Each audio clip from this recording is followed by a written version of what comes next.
Assalamualaikum warahmatullahi wabarakatuh. Selamat datang teman-teman di channel Sobat Harles. Tetap semangat belajar.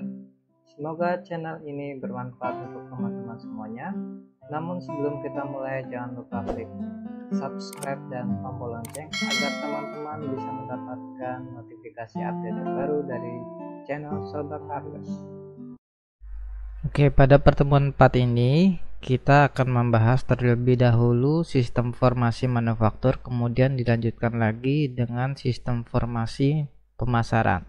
Sistem formasi manufaktur merupakan sistem yang digunakan untuk mendukung fungsi produksi, mencakup seluruh kegiatan mulai dari perencanaan dan pengendalian proses hingga memproduksi barang atau jasa. Model sistem formasi manufaktur. Pada pemodelan ini terbagi menjadi 3 area, yaitu input subsystem, database, dan output subsystem. Subsistem informasi akuntansi berperan sebagai pusat pengumpul data mencakup arus material, data laporan pekerjaan, dan data kehadiran. Subsistem informasi akuntansi memperoleh informasi sumber daya internal mengenai teknis industri engineering yang mempelajari sistem fisik, konsep, dan menetapkan standar produksi. Subsistem informasi akuntansi memperoleh informasi sumber daya eksternal dalam hal hubungan dengan lingkungan sekitar, seperti pemasok material, arus mesin, serikat pekerja dalam arus sistem formal dan informal, informasi personal, MOU dengan serikat pekerja. Ketiga subsistem ini bersinergi meneruskan informasi yang tersimpan ke dalam database. Subsistem produksi ini membangun fasilitas produksi dan menjalankan proses penjadwalan produksi, menyelesaikan apa yang diharapkan secara aktual. Subsistem persediaan menjalankan fungsinya memberikan informasi tingkat persediaan, jumlah pesanan ekonomis, dan jumlah produksi. Subsistem kualitas menjalankan fungsinya dengan menentukan kualitas melalui manajemen mutu dan perawatan. Subsistem biaya menjalankan fungsinya dengan memberikan informasi berupa laporan periodik, mencakup standar-standar laporan keuangan. Selanjutnya diteruskan ke pemakai informasi manufaktur, yaitu stakeholder, director, middle level, dan low level management.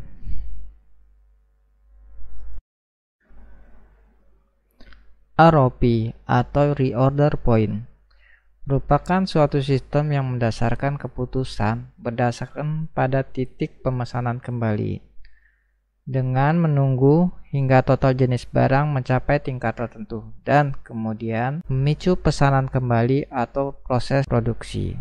Tingkat barang sebagai pemicu titik pemesanan, sedangkan titik pemesanan kembali disebut titik atau sistem pemesanan kembali yang biasa kita sebut reorder point atau ROP. Beberapa istilah ROP yaitu stock out sama dengan kehabisan persediaan, lead time yaitu waktu yang dibutuhkan pemasukan untuk mengisi pesanan, kemudian safety stock, persediaan aman. Perusahaan biasanya melakukan pemesanan sebelum stok habis. Dengan demikian, ada kegiatan sambil menunggu pengiriman dari pemasok yang belum datang, atau menggunakan stok yang akan dikurangi selama jangka lead time. Jika kekosongan terjadi, perusahaan akan mengalami kerugian. Pengukuran yang teliti maka akan menjadi pencadangan jumlah inventarisasi ekstra atau safety stock. MRP atau Material Requirement Planning 1, yaitu sistem yang merencanakan kebutuhan berbagai bahan baku yang diperlukan dalam proses produksi. MRP 1 terdiri dari 3 blok. Yang pertama yaitu blok input, kedua proses, dan yang terakhir output. Pada blok input memiliki komponen yaitu order sebagai bagian pemesanan bahan material, kemudian forecast meramalkan penjadwalan masuknya material produksi ke MRP.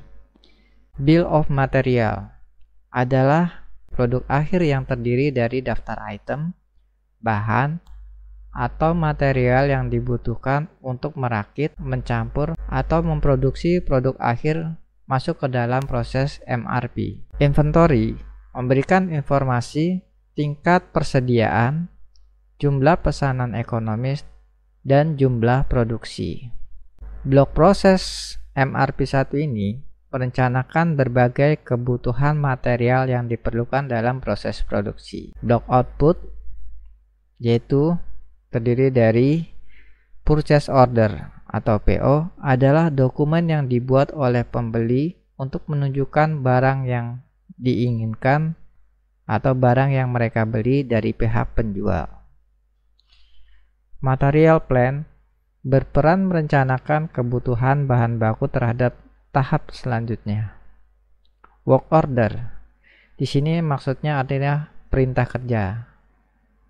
Maksudnya dalam pengertian umum, work order ini merupakan dokumen tertulis tentang perintah suatu pekerjaan dalam lingkup internal atau eksternal perusahaan kepada pelaksana yang ditugaskan. Work order juga bisa digunakan untuk melaporkan pekerjaan yang sudah atau yang belum diselesaikan. Selanjutnya, report sebagai laporan perkembangan dari aktivitas MRP.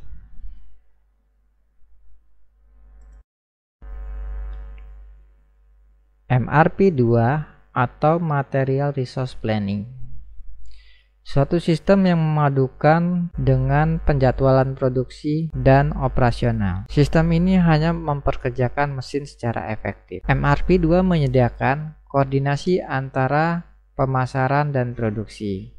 Pemasaran, keuangan, dan produksi menyepakati total rencana yang bisa diterapkan dan dinyatakan dalam rencana produksi.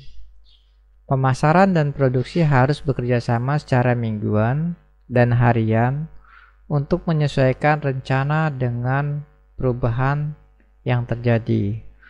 Manajer pemasaran dan manajer produksi dapat mengubah MPS untuk memenuhi kebutuhan dalam prediksi permintaan pasar. Just in time, suatu pendekatan yang menjaga arus bahan baku melalui pabrik agar selalu dalam keadaan minimum, dengan mengatur bahan baku tiba di bengkel kerja pada saat diperlukan atau tepat pada waktunya. Kita bisa melihat pada gambar sebelah kanan ini bagaimana customer melakukan proses order, kemudian diterima oleh inventory manager yang melihat persediaan barang atau kebutuhan dari pasar, kemudian dilakukan order ke supplier. Supplier mengirimkan komponen dan raw material untuk dilanjutkan dimasukkan ke tahap production line. Setelah melewati tahap production line, barang siap jadi, kemudian proses pengiriman atau delivery of product. Selanjutnya, customer mendapatkan produk yang diinginkan. CIM atau Computer Integrated Manufacturing adalah istilah yang digunakan dalam sistem formasi manufaktur, yaitu suatu sistem yang menggabungkan berbagai teknik untuk menciptakan proses manufaktur yang lebih luas, cepat, dan menghasilkan produk yang berkualitas tinggi dan efisien. CIM umumnya menggabungkan teknologi robotika atau CAM control mesin, sebagaimana kita bisa melihat contoh pada gambar di samping. Memasuki penggunaan komputer sebagai bagian dari sistem produksi fisik. Yang pertama adalah CAD atau Computer Aided Design, sistem yang menggunakan komputer untuk merancang suatu produk manufaktur seperti mobil, kapal, pesawat terbang, dan sebagainya. Yang kedua adalah CIA atau Computer Aided Engineering, sistem yang dirancang untuk menganalisa karakteristik dari suatu desain dan dipakai untuk mensimulasikan kinerja produk yang berbeda-beda untuk mengurangi pembuatan prototipe. Jadi ini membuat proses simulasi lebih baik. Selanjutnya, CAM, Computer Aided Manufacturing, sistem berbasis komputer yang digunakan untuk mengontrol suatu proses produksi. Yang keempat adalah CAP, Computer Aided Process Planning, suatu sistem yang digunakan untuk merancang urutan proses memproduksi atau merakit suatu komponen pada industri mobil atau yang memproduksi barang-barang elektronik. Yang terakhir, untuk penggunaan komputer sebagai bagian fisik dari sistem produksi fisik, yaitu robotik, menggunakan teknologi robot dengan melibatkan pengguna robot industrial, alat yang secara otomatis melaksanakan tugas dan fungsi tertentu dalam proses manufacturing. Selanjutnya kita memasuki bagian sistem informasi pemasaran. Marketing atau pemasaran adalah kegiatan perorangan atau organisasi yang memudahkan dan mempercepat hubungan pertukaran dalam lingkungan yang sifatnya dinamis melalui penciptaan, pendistribusian, promosi, penentuan harga barang, jasa, dan gagasan. Sedangkan sistem informasi pemasaran merupakan sistem informasi yang menyediakan informasi untuk memecahkan masalah-masalah pemasaran di perusahaan. Bauran pemasaran produk 4P ini pada dasarnya berbicara tentang strategi pemasaran melalui komponen produk, strategi penetapan harga, tempat di mana produk didistribusikan, dan strategi promosi. Elemen-elemen bauran pemasaran produk dapat dijelaskan secara terperinci pada gambar berikut. Produk merupakan bagian utama dari suatu penawaran, tentunya produk itu sendiri. Elemen yang pertama ini adalah aspek terpenting dari bauran pemasaran. Produk adalah sesuatu yang memiliki nilai fungsional dan dapat digunakan oleh pelanggan untuk mencapai sesuatu. Seorang pemasar perlu mendefinisikan produknya dengan sangat hati-hati dan memikirkan nilainya, fitur, kualitas, USP, atau Unique Selling Proportion, dan pesaingnya. Promotion atau promosi dalam bauran pemasaran adalah strategi yang diterapkan oleh pemasar untuk membuat pelanggan sadar akan keberadaan produk ataupun mereknya. Promosi ini merupakan sebuah bentuk komunikasi perusahaan pemasaran kepada pelanggannya tentang produk yang akan diterapkan, sehingga produk atau layanan yang dimiliki diketahui oleh pelanggan dan juga mempengaruhi pelanggan untuk membelinya. Promosi ini dapat berbentuk iklan, informasi dari mulut ke mulut, katalog, pameran bisnis, sponsor acara, dan lain sebagainya. Place atau tempat. Yang dimaksud dengan place atau tempat dalam bauran pemasaran ini pada dasarnya adalah saluran distribusi yang mengacu pada lokasi di mana produk tersedia dan dapat dijual atau dibeli. Dengan kata lain, saluran distribusi adalah saluran di mana produk tersebut dapat mencapai pelanggannya. Pembeli dapat membeli produk baik dari pasar secara fisik ataupun secara virtual seperti saat ini. Di pasar fisik atau traditional trade, pembeli dan penjual secara fisik dapat bertemu dan berinteraksi satu sama lain. Sedangkan secara virtual, pembeli dan penjual bertemu melalui marketplace atau internet, e-commerce. Price atau harga adalah elemen terpenting kedua dalam bauran pemasaran. Harga adalah nilai yang akan didapatkan sebagai pengganti produk. Nilai yang dibayarkan oleh pelanggan sebagai imbalan atas kegunaan produk tersebut. Harga terutama ditentukan oleh biaya produk, juga seberapa banyak pelanggan ingin membayarnya, atau seberapa banyak konsumsi dari pelanggan. Jika kita memberi harga terlalu tinggi, tidak ada yang membeli. Namun apabila kita memberi harga yang terlalu rendah, perusahaan yang membuat produk tersebut akan mengalami kerugian. Jadi para pemasar harus menyusun strategi menetapkan harga yang tepat untuk membuat bauran pemasaran menjadi lebih sempurna. Informasi pemasaran dapat didapatkan dari produk yang dijual dan produk-produk kompetitor. Kemudian, cara, media, dan waktu promosi yang dilakukan. Selanjutnya, lokasi atau tempat menjual produk, dan yang terakhir adalah harga produk, termasuk harga dari kompetitor, sebagai bahan pertimbangan dalam strategi pemasaran. Penelitian pemasaran.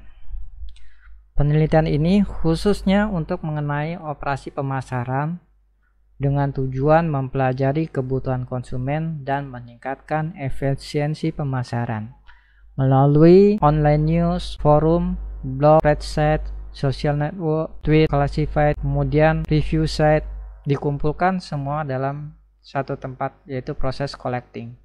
Setelah collecting, dilanjutkan lagi processing untuk melakukan proses pembersihan atau cleaning, baru dilanjutkan ke tahap analisis, di mana hal ini melihat potensi yang ada dari data yang telah diterima, sehingga dari data tersebut akan dianalisis menghasilkan suatu terobosan baru yang digunakan untuk meningkatkan efisiensi pemasaran dan penjualan.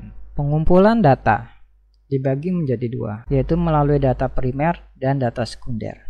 Data primer adalah data yang dikumpulkan dari dalam perusahaan dengan cara mengumpulkan data melalui survei, wawancara mendalam, pengamatan, dan pengujian terkendali. Sedangkan data sekunder adalah data yang dikumpulkan dari pihak lain dengan cara mencari dari surat kabar, majalah, buku, dan internet. Bagian dari sistem formasi pemasaran yang pertama adalah riset pemasaran atau marketing research. Ini berhubungan dengan pengumpulan, pencatatan, dan analisis semua data pelanggan serta calon pelanggannya yang akan menjadi target dari penjualan. Selanjutnya, informasi pemasaran atau marketing intelligence. Ini berhubungan dengan pengumpulan, pencatatan, dan analisis semua data perusahaan pesaing yang memiliki hubungan dengan penjualan barang dan jasa dari produsen ke konsumen. Kemudian, proses transaksi. Ini merupakan sistem informasi akuntansi yang berhubungan dengan penjualan dari produk tersebut. Yang terakhir adalah peramalan penjualan atau sales forecasting, berguna untuk melaksanakan peramalan penjualan melalui komponen produk, price, place, dan promotion. Oke, selesai sudah sesi belajar kita kali ini. Semoga bermanfaat untuk teman-teman semua. Jangan lupa klik subscribe dan tombol lonceng agar teman-teman bisa mendapatkan notifikasi update terbaru dari channel Sobat Heartless. Wassalamualaikum warahmatullahi wabarakatuh.